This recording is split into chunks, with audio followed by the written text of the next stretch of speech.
Corey had always been a worrier. He constantly thought about what others thought of him, from the way he dressed to the things he said. It seemed as if his happiness was dependent on the opinions of others.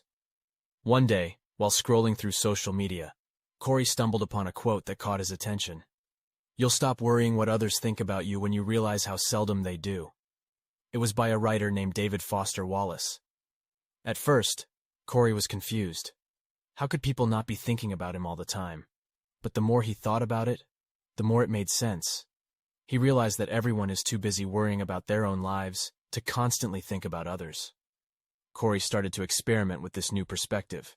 When he would walk into a room, he would remind himself that people were probably more focused on themselves than him.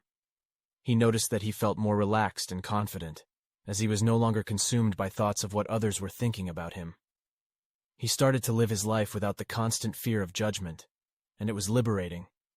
He spoke up more in meetings at work, took up a new hobby that he was previously too self-conscious to try, and even struck up conversations with strangers.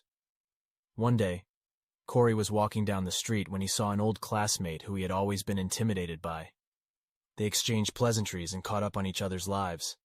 As they said their goodbyes, Corey realized that he had not thought once about how he was coming across, or if his classmate was judging him.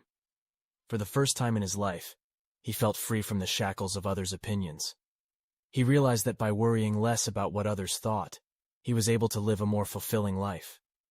He was grateful for stumbling upon David Foster Wallace's quote, which had inspired him to let go of his worries and live his life to the fullest. From that day on, Corey made a conscious effort to remind himself that people were not constantly thinking about him, and that allowed him to focus more on his own happiness and goals. He learned that the only person he needed to impress was himself.